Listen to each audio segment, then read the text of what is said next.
And subscribers எல்லாருக்கும் வணக்கம். இன்னைக்கு மனசுக்கு பிடிச்சதை மனசார சமைக்க போகிறோம். இது ரொம்ப நாளாக இந்த டயலாக்கை நான் யூடியூப்பில் சொல்லிட்டு இருந்தேன், இப்போ மறந்துட்டேன். ஸோ திடீர்னு ஞாபகம் வந்துச்சு, அதனால சொன்னேன். இன்னைக்கு பாலக்கீரையில் எக் கறி எப்படி பண்ணுறதுன்னு பார்க்க போகிறோம். பண்ணலாமா?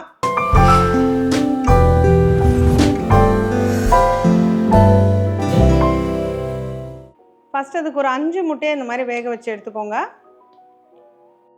ஸோ இப்போ நான் ஒரு கட்டு பாலக்கீரையில் பாதி மட்டும் எடுத்திருக்கேன். இந்த மாதிரி கொதிக்கிற தண்ணியில் பிளான்ச் பண்ணி எடுத்துக்கலாம். அதாவது உள்ளே போட்டு நம்ம ஒரு நிமிஷத்துலேயே எடுத்துருவோம், ரொம்ப கொதிக்க விட மாட்டோம், அப்போ கலர் மாறாமல் இருக்கும். இப்போ ஒரு நிமிஷம் கொதித்ததுமே இதை நம்ம வடிகட்டி வச்சுருவோம். வேக வைக்கும் போது கொஞ்சம் சர்க்கரை சேர்த்திங்கன்னா கலர் மாறாமல் இருக்கும். அதனால் உங்கள் ரெசிபியோட டேஸ்டெல்லாம் மாற போகிறதில்ல. So nothing to worry. So ஒரு நிமிஷம் ஆச்சு, அதுக்கு மேலே கொதிக்க விட்டால் கலர் மாறிடும். ஸோ அவ்வளோதான், இதை அப்படியே வடிகட்டி எடுத்து வச்சிடலாம். ஸோ இப்போ ஒரு மிக்ஸி ஜார் எடுத்துக்கோங்க. அதில் நம்ம பிளான்ச் பண்ணி வச்சுருக்கிற கீரையை சேர்த்துருங்க. அடுத்து ஒரு கை கொத்தமல்லி, அதை விட கொஞ்சம் கம்மியாக புதினா, 3 பச்சை மிளகாய், ஒரு வெங்காயம். இதை கொஞ்சம் மட்டும் தண்ணி ஊற்றி அரைச்சி எடுத்துக்கோங்க. ஸோ பாருங்கள், நல்லா பச்சை கலரில் அழகாக வந்திருக்கு பாருங்கள். நம்ம அரைச்சதுக்கப்புறமும் அந்த க்ரீன் கலர் ரீட்டைன் ஆகிருக்கு. ஸோ அடுத்து நம்ம தக்காளியை அரைச்சிக்க போகிறோம். அதே மாதிரி இந்த ஒரு தக்காளியை நான் அரைச்சி எடுத்துகிட்டு வர போகிறேன்.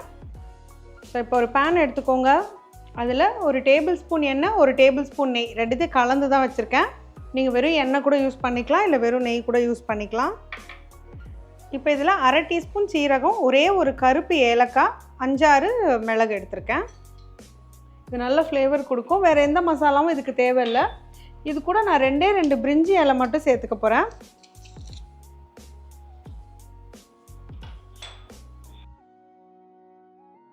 அடுத்து இதில் 1 டீஸ்பூன் இஞ்சி பூண்டு பேஸ்ட், இதையும் சேர்த்து வதக்கிக்கோங்க.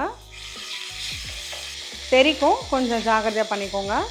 இது நெய்யில் வதக்கும் போது நல்லா வாசனையாக இருக்கும். இதோட பச்சை வாசனையும் சூப்பராக போயிடும். இப்போ இதில் நம்ம அரைச்ச க்ரீன் பேஸ்ட்டை சேர்த்துடலாம். இது அலசியும் கொஞ்சம் தண்ணி எடுத்து வச்சுக்கலாம்.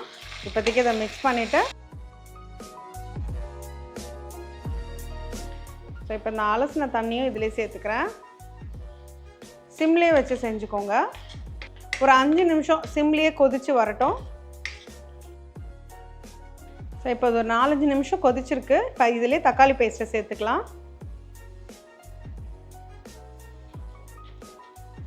சிம்லேயே வச்சு செய்யுங்க. ஒரு 2 நிமிஷம் கொதித்து இந்த பச்சை வாசனைலாம் போட்டோம். அப்புறம் நம்ம மசாலா பொருட்களை சேர்த்துடலாம். ஸோ இப்போ கொஞ்ச நேரம் இது கொதிச்சிருச்சு.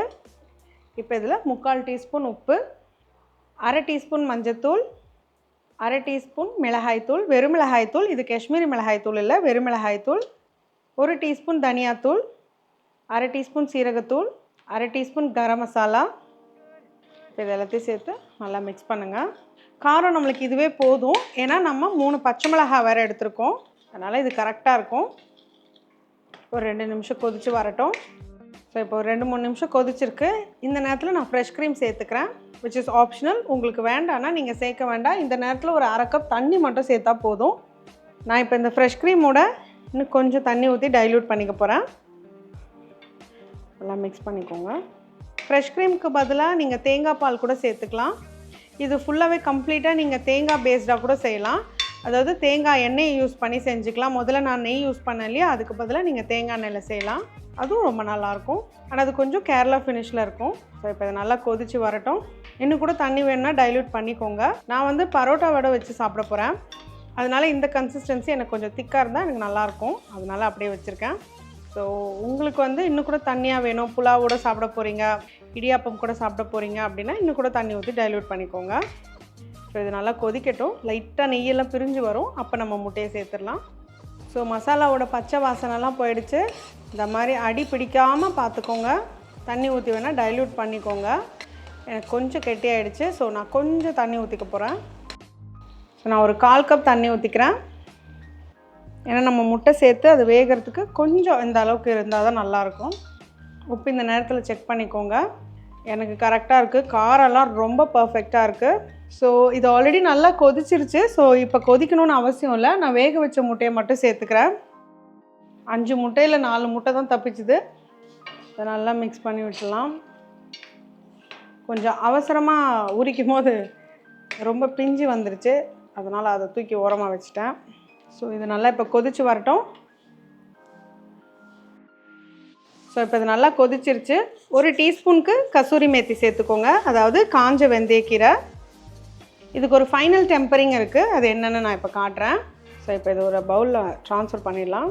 வாவ், செம க்ரீமியாக செமையாக இருக்குது பார்க்கவே. நான் சொன்ன மாதிரி ஃப்ரெஷ் க்ரீமுக்கு பதிலாக நீங்கள் தேங்காய் பால் கூட திக்காக யூஸ் பண்ணிக்கலாம். ஃப்ரெஷ் க்ரீம் இல்லைன்னு சொல்கிறவங்க திக்கான பால் கூட சேர்த்துக்கலாம். இதில் மசாலாலாம் மைல்டாக தான் இருக்கும். ஸோ நத்திங் டு வரி, இது திகட்டவே திகட்டாது. ஸோ இது மேலே ஊற்றுறதுக்காக நான் ஒரு 2 டீஸ்பூனுக்கு நெய் எடுத்திருக்கேன். இது சூடாகட்டும். இப்போ நெய் நல்லா சூடாயிடுச்சு. இதில் தூளாக கட் பண்ண ஒரு 4 பல் பூண்டு, இதை ஃப்ரை பண்ணிக்கலாம். இப்போ நம்ம இதை சேர்க்க போகிறோம் கிரேவியில். ஸோ ஓரளவுக்கு பூண்டு இந்த மாதிரி கலர் சேஞ்ச் ஆனதும் நான் ஆஃப் பண்ணிட்டேன். லைட்டாக சூடு இருக்கும்போது ஒரு 1/4 டீஸ்பூன் மிளகாய் தூள் சேர்த்துக்கிறேன். ஏன்னா ரொம்ப கரிஞ்சிடக்கூடாது, இந்த சூட்டில் இருந்தாலே போதும். ஸோ நான் சொன்ன ஃபைனல் டெம்பரிங் இது தான். இது ரொம்ப ரொம்ப ஃப்ளேவர்ஃபுல்லாக இருக்கும். இது 2 டீஸ்பூன் நெய் தான், இது நிறைய நெய் கிடையாது. உங்களுக்கு வேண்டானா நீங்கள் தயவு செஞ்சு ஸ்கிப் பண்ணிக்கோங்க. பட் எனக்கு இவ்வளோ கறி வந்து 4லேருந்து 5 பேர் இது சாப்பிட்றாங்க. ஸோ இதுக்கு 2 டீஸ்பூன் நெய், ஜாஸ்திலாம் கிடையாது, கரெக்டாக இருக்கும். ஸோ இதுக்கு எனக்கு ரொம்ப பிடிச்சது வந்து பரோட்டா இல்லை இடியாப்பம் இல்லை ஃபுல்காஸ் தான்.